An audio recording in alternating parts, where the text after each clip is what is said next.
Envie d'entreprendre, volonté de réussir, regardez le Club Éco d'Objectifnews.tv avec la Banque Populaire Occitane.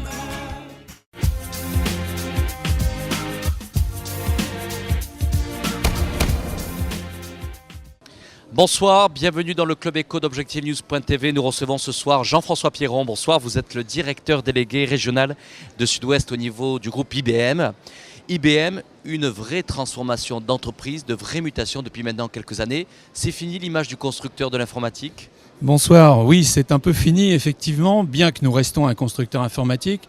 Simplement, je vais vous citer un seul chiffre, c'est qu'aujourd'hui, la partie matérielle représente 18% du chiffre d'affaires au niveau d'IBM, alors qu'il y a 20 ans, elle représentait 80% du chiffre d'affaires. Donc aujourd'hui, nous sommes d'abord une entreprise qui aide ses clients à se transformer, grâce notamment à des prestations de services, mais également à du logiciel et des serveurs d'entreprise. On n'est absolument plus dans la micro-informatique, puisqu'on a vendu l'ensemble de la micro-informatique en 2005. Cette mutation, elle était nécessaire pour la pérennité du groupe ?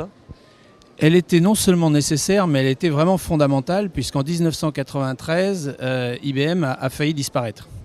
Et on a failli disparaître parce qu'on n'était plus dans le métier de nos clients.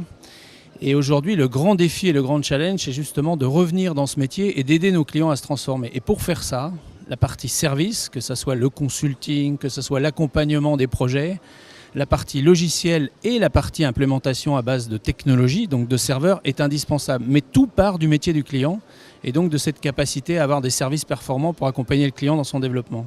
Alors en tout cas aujourd'hui IBM c'est une très belle entreprise ici implantée dans la région Grand Sud-Ouest puisque la répartition des effectifs c'est 250 collaborateurs à Bordeaux, 250 collaborateurs à Toulouse. Quel est le profil aujourd'hui de vos équipes ici ?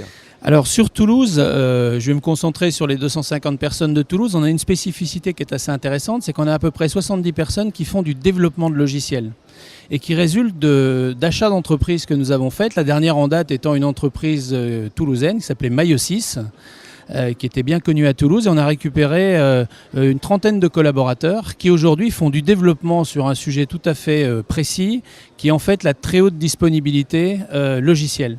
Donc on a 70 personnes à Toulouse qui font du développement logiciel. Et puis, je dirais, le reste des collaborateurs sont dans des activités de prestation de services et de vente de logiciels et de serveurs. Alors, vous évoluez dans un marché qui est quand même très segmenté avec de nombreux acteurs. Quels sont les éléments différenciants justement d'IBM par rapport à vos concurrents ? Alors, tout d'abord, je dirais qu'il y a deux dimensions. La première, c'est qu'on s'adresse à l'ensemble du marché, c'est-à-dire à la fois les grands groupes, comme Airbus, comme les banques, Crédit Agricole, Caisse d'épargne, Banque Populaire, etc. Également les collectivités locales et territoriales, mais surtout les PME, PMI qui représentent quand même le tissu important de régions comme Midi-Pyrénées ou Aquitaine. Et le business des PME, PMI représente un gros tiers de notre business sur la région. Donc c'est quelque chose d'important. Ça, c'est la première dimension. La deuxième dimension, c'est qu'on adresse, comme je vous l'ai dit, tous les compartiments des systèmes d'information. À la fois la partie service, mais également la partie logicielle et matérielle. Et là, je dirais qu'on se différencie un petit peu de par cette capacité d'intervenir de bout en bout par rapport à d'autres concurrents. Certains sont plus concentrés sur le service, d'autres sur le logiciel, d'autres sur les serveurs.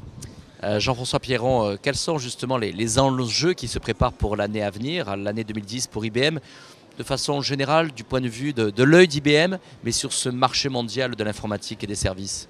Alors des enjeux, il y en a beaucoup, mais je dirais j'en vois deux importants. La première chose, c'est que nous manipulons de plus en plus de données. Et donc le traitement des données devient une problématique de plus en plus grande pour les entreprises. Un seul chiffre, l'année prochaine, nous allons doubler le volume de données que le monde va manipuler toutes les 11 heures. Donc c'est quelque chose d'extraordinaire en termes de traitement. Donc il faut avoir des méthodes pour traiter ça dans tous les domaines, que ce soit dans la gestion de l'eau, que ce soit dans la gestion bancaire, que ce soit dans la gestion industrielle. On manipule de plus en plus de données. Ça, c'est la première grande tendance. La deuxième chose importante, c'est qu'aujourd'hui, l'informatique au sens traditionnel est en train de se dématérialiser, à savoir que les ressources informatiques sont de plus en plus sur le réseau et sur Internet en particulier. Alors il y a des termes assez amusants, j'allais dire aujourd'hui, qui circulent comme le cloud computing et l'informatique des nuages, mais l'idée elle est assez simple, c'est de dire aujourd'hui, plutôt que de construire mon service informatique pour utiliser les services et pratiquer les usages, je préfère aller chercher ces ressources quelque part, les utiliser quand j'en ai besoin, pendant le temps dont j'en ai besoin et au prix que je décide de les utiliser. Et c'est ça l'idée du cloud computing, l'idée du SAS, le service, le software as a service, etc. Donc, traitement des données, des grands volumes de données, trouver l'intelligence à l'intérieur des données et puis utiliser l'informatique d'une façon totalement différente. Je crois que c'est les deux challenges sur lesquels on va travailler en 2010 et bien sûr les années au-delà. Jean-François Pierron, quand on a une marque aussi forte et aussi connue que IBM, est-ce que ça reste un gros atout pour justement développer tout ce marché du B2B ? C'est évident, c'est évident. On est présent par exemple sur la région de Toulouse depuis 1936. IBM existe depuis 1914 et on a une marque qui est effectivement extrêmement forte. On a des campagnes de communication, dont celle que nous menons actuellement sur Bâtissons une planète plus intelligente, qui sont des campagnes non seulement de communication, mais des campagnes de véritables discours avec nos clients. Et il est évident que ces 3 lettres sont assez magiques. En tout cas, en ce qui me concerne, je le pense. Merci Jean-François Pierron d'avoir répondu à notre invitation. Merci. Merci à vous.